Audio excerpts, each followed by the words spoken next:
Welcome to the Our State Book Club podcast. I'm your host, Wiley Cash.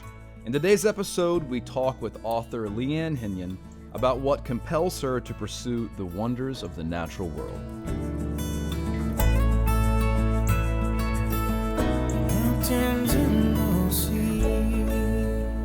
So Leigh, thank you so much for joining us. And full disclosure, for whoever is watching at home or listening on their walk, you and I have known each other for over half our lives. We were first-year students together at UNC Asheville. You were literally one of the first people I met when my parents kicked me out of the car and sped off down I-40, right? So I've known you for a very, very long time. It's wild.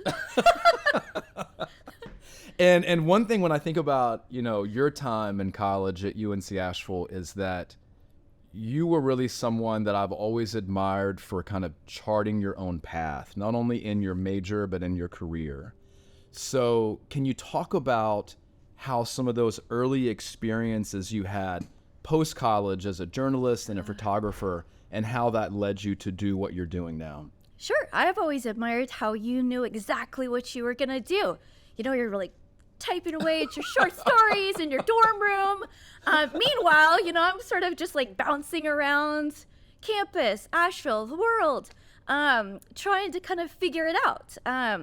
So I think that, early on, UNC Asheville was such a fantastic experience for me. Yeah. I'm a big believer in liberal arts education because I feel like it just really served me so well. It's made my life much richer.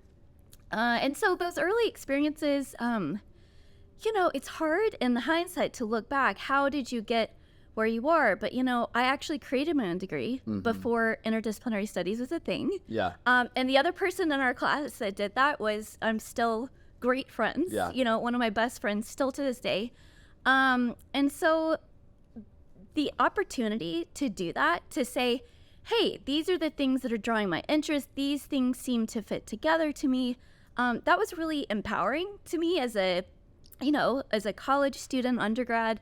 And it allowed me to really explore and develop an openness to how things do connect. Mm-hmm. And so that was really powerful for me. And then I think that the traveling that I did as an undergraduate and then later also really helped me form, just wider ideas. Yeah. And the ability to make connections, which I think is key in my work, is the ability to make connections. So and one thing that I love so much about your work is, first of all, your writing voice is so clear and so wholly you and so kind of intimate with the reader. But you've also done so many different types of stories, and you've worked for so many different types of publications, from National Geographic or Smithsonian or these different newspapers. Is there one story early in your career where you look back and you realized,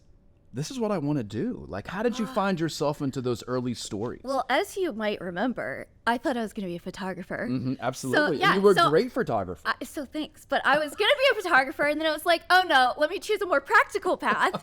I'm going to be a writer.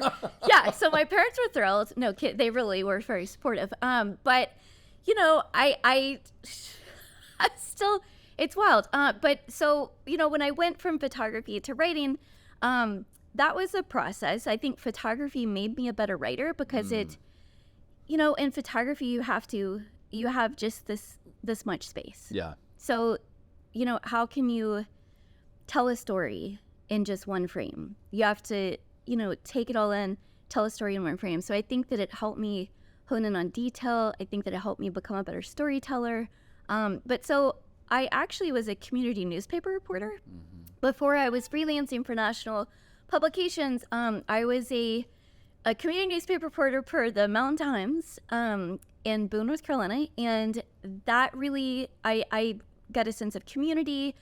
I feel like if there was a time when I thought, oh, this is what I want to do, I had many of those moments, sort of okay, photography is the thing, but storytelling was really the thing. Yeah. And I went to a documentary studies program for photography. Mm-hmm. And it was actually through that process that I started to understand that I wanted to share more stories. It wasn't just about what I was seeing. It was about what people were telling me. And so it just started to, widen the frame for me. And so, but I think working as a community newspaper reporter, that was it. I was like, because to me, writing is a way of engaging with the world at large. I know as a fiction writer, maybe it's a different experience. As a nonfiction writer, where I do a lot of field work for my articles, my books, usually a lot of field work.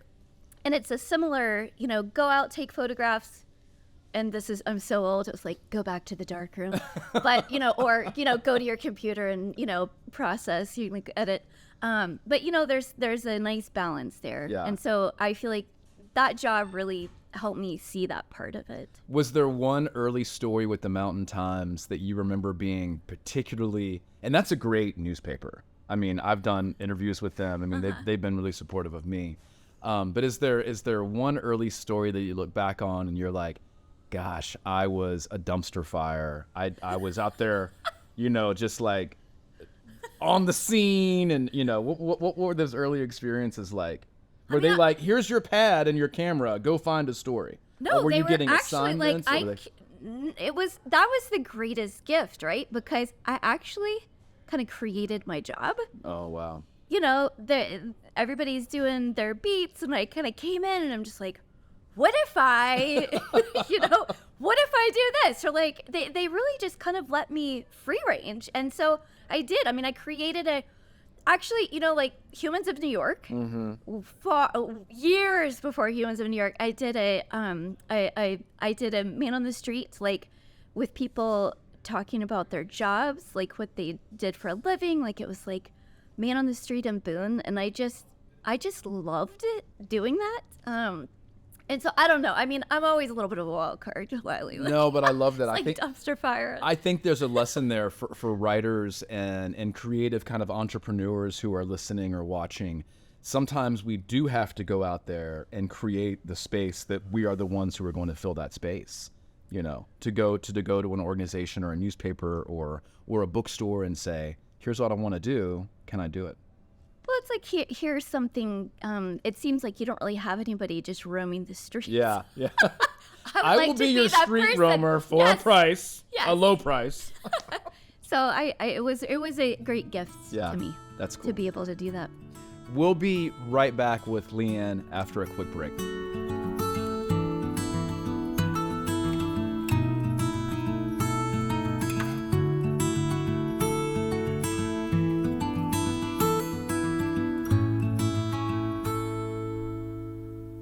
I'm here at Bookmarks in beautiful downtown Winston-Salem, and I'm with Bookmarks Executive Director Jamie Rogers Southern. We're in the store today to record these episodes of the Our State Book Club podcast.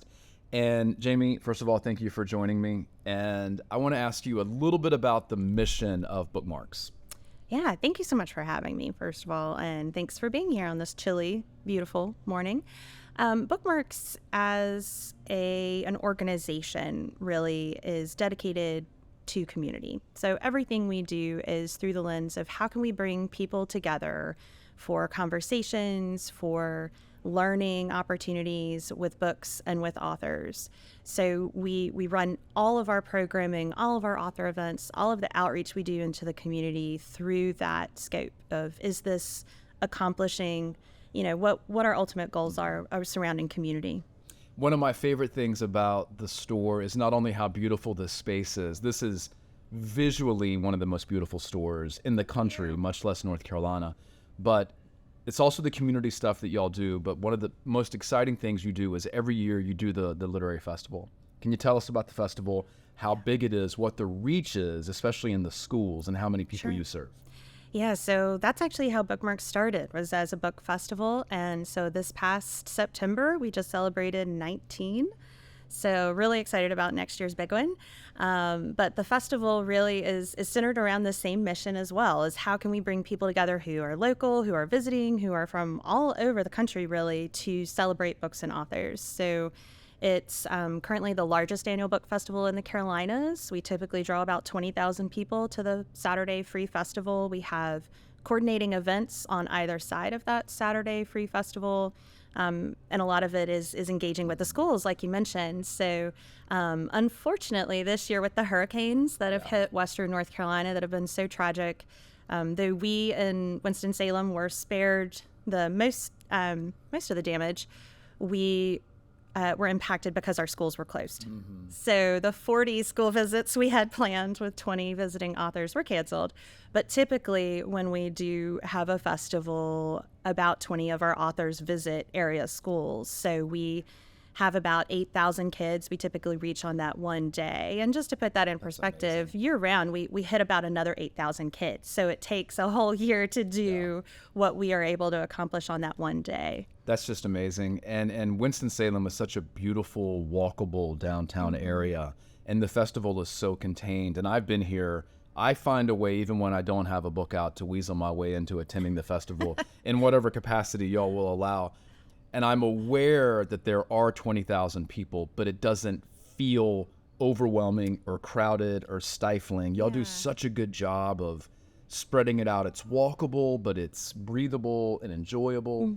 Yeah, I think what I like about it is we're in a space in downtown that has indoor spaces that we make use of as well as outdoor space. So walking around the festival layout, you can see tents of exhibitors, of food trucks, of book signings, all those things going on to create that festive atmosphere. But then a lot of people are inside at the sessions, which is great too with weather and other concerns. So we have 5 stages usually running concurrently within a 1-2 block radius of the bookstore back that way. So, it's a really good feel for, like you said, you can walk around and feel like you're part of it, but also you're not overwhelmed by it. Yeah. Well, thank you for joining me.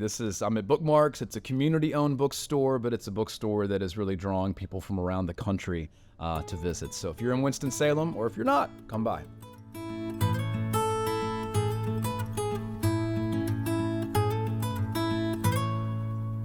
We're back with author Leigh Henion, author of the new book, Night Magic.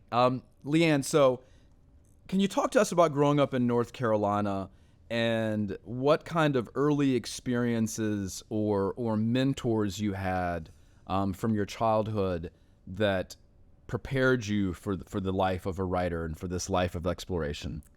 Well, it's the hard-hitting questions. I feel like in terms of forming my life as a writer, when I was really young, my mom actually would make these blank books. She was a teacher, but she would make these books out of scrap paper, and she would bind them. Like, I think she actually sewed the binding, and she would make me these little books, and I would fill them with stories, with pictures. And so looking back, I think that really played a large role in this concept that you could create on the page, that I could record things. Early on, as a child, I was really into fiction. Yeah. Yeah. So, but over time, I think that was really formative for me. Yeah. And I'm sure it was emboldening to see, like, oh, I can fill a book, or I've got a story to tell, or I have this idea that was inside my brain and now it is physically manifested on the page. Yeah, and I think over time, I had a fantastic high school English teacher, Dean Headley, who made us keep journals. And so again, he didn't hand stitch the notebooks, but that's public school for you. Yeah, so he was like, have a composition book, and provided the space and time for us to write. Yeah, and that's important, just to have that space and time, and also just throughout life to have people who are expressing that you have something that's worth listening to. Yeah. So that's just so meaningful. Yeah, I had a teacher in junior high, Carol Lowry, who's still in Gastonia. I still see her when I go to town for events, and a high school teacher, Cindy Furr, who kind of created space. They were like, basically like, who are we kidding, Wiley? You're not really good at anything else, so we'll let you have this little thing, right? But it made a huge difference, like you're saying. So your family's ties to the mountains of North Carolina go back pretty far. By the time this airs, we'll be about 5 weeks out from Hurricane Helene. can you talk about your relationship to Western North Carolina in light of the hurricane or not, but especially places like Boone and Asheville? What cities and places like that have meant to you as a writer in your formative years with the newspaper, and then now that you've got this larger platform? Yeah, the destruction has been unfathomable. But it's really been magnificent to see the way that community has risen around it. And it's been very meaningful to see that happen. You know, in my childhood, in my, college years, like throughout my entire life, the mountains are home, and from the time, on a micro level, just, as a kid, exploring, collecting rocks and like looking for salamanders, to an adult, pretty much doing the same sort of things. Yeah. It's home, and it's just a place that's so rich in biodiversity. And, in recent weeks, so much has been lost. Really, I have not processed that. But also, I have also, in addition to community, found solace in the fact that, a lot of so much has been lost, but so much is still there. And I think that in the natural world, I think no matter where you are, that's really kind of a storyline that's important to keep in mind. Because I think in so many different places with so many different disasters, so many different environmental challenges, it's really easy to fall into despair. Yeah. But, in writing the book, in Night Magic, I tried not to focus so much on what light pollution is taking away, but rather what darkness has to offer. Sure. And so, the landscape of Southern Appalachia and the foothills, I mean, to me, those landscapes have always offered a sense of belonging, and really, as I've grown older, really a sense of community. Yeah. I think not just with other humans, but with this concept that I have, other neighbors. Yeah, I have other living creatures that I share this space with, that I've known all my life, but have really gotten to know a lot better as an adult. Sure. That's one thing I love about the book, and we'll talk about the book in detail in the next episode, but just how many things are right outside our doors that we don't know are our neighbors that are waiting. Yeah. These really magical things waiting for us to discover. And that's a little teaser for the next episode. But we have to close out with the North Carolina lightning round. Okay. And this is where it hits the fan, Leanne. Okay. This is where readers consider canceling their subscriptions based on your answers about barbecue or soft drinks or So. Okay. I love our state. I've written for our state for so long. I mean, really, this is high pressure. Okay. Okay, so is there a story about North Carolina or a North Carolina story that you would like to write? And I'll do that a little more broadly while you're thinking. A story you would like to know more about. Because I'm asking because you've written about so many things. Like you've written about the Brown Mountain Lights. You've written about, so many things, especially for our state. So yeah, all the things for our state. Okay. It's high pressure. My favorite story is the story that I don't expect. So is there a story that I most want to write? It's the story that's going to surprise me. Yeah. So I don't know what it is yet, Wiley. That's what's exciting. You think you know a place. Yeah. And then something happens and it leads you down a path and you realize that you actually didn't know. Yeah, or you're on an assignment and you get, to do your field work and suddenly the story becomes a different thing. That's right. Yeah. So, and is it sticky, like, when that happens, going to the editor and, like, saying, hey, that thing you assigned me, that's not the story. Has that happened to you? Where you've had to kind of shift and follow what's being revealed? Well, I think every story is a little bit like that. Like, I once had an editor tell me with the travel story, you're the through line. So, you're moving to different places, but you're the through line. So it's, it's just like with photography. It's, you can have 100 people walk into the same room or the same landscape, and everybody is going to have a slightly different take. Yeah. So, every story kind of reveals itself as Yeah. you go. And, you can go in and have a concept, but you never know what's going to happen. And so I feel like I'm definitely cheating on this question / answer, this Q&A. But really, I really, I did create my own college degree. That is true. And I did make my own job. And so I'm just You answering. can make up your own answer. I just don't know. I Yeah. feel like I don't know what the next story will be, but I can't wait to find out. So my next question, Okay. you were one of the first vegetarians that I ever knew. And I'm wondering not only about what it's like to grow up vegetarian in such a culinary rich landscape, but when it comes to Southern comfort food, what do you think about when you leave North Carolina, when you're on assignment overseas and you think, if I were at home, I'd be eating this on Sunday afternoon, or I'd be craving this at my local restaurant in Boone, or what's your favorite Southern comfort food? Well, I was a vegetarian for 12 years. I eat all the things now. Oh, you do? I do. But now that you've said this, like, you brought the travel aspect in. So, when you're overseas or like for months at a time, what would I be eating? Actually, Bojangles biscuits are a really special. I was not expecting they're a really that special answer. treat. And then also just as a staple, vegetarian, non-vegetarian, I really do have an affinity for sweet potatoes. Yeah. Yeah. Absolutely. Candied. Sweet potatoes, baked. they're you can find them around. Not always when you're traveling, but yeah, Bojangles biscuits and sweet potatoes. My last question, is Okay. there a particular writer, nonfiction or otherwise, from North Carolina who's influenced you or who you read? Like, I know that you're buddies with David Joy, and I'm imagining if you read David's stuff, are you like, oh, I'm influenced by that, or I'm going to steal that? Is there one North Carolina writer that you feel, past or present, that you feel a kinship with in your own writing? I do. I love David so much. Yeah.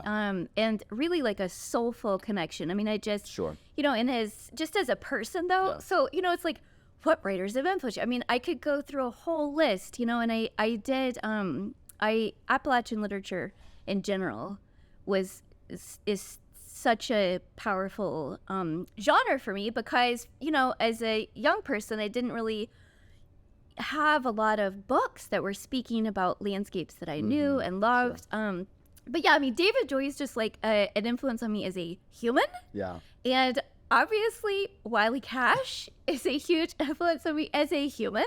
Again, known each other over half of our lives, watching you with your practice over all this time, reading your first book and your second book and having your voice on the page. I mean, it's just the power of language and also just the power of community, an artistic community. And Well, that's your best answer of the day. yes, About I me. thought you would like Yeah, that. that's my favorite, probably answer ever on the podcast, to be honest. Great. But this has been great, Leanne. Thank you so much for joining us, and we'll see y'all next time. What might it be like underneath the sunrise in a state of flight? Coming back on me, it seems wonderful, the wandering mountain birds on a beach. Never moments ever wasted, turning away from your love.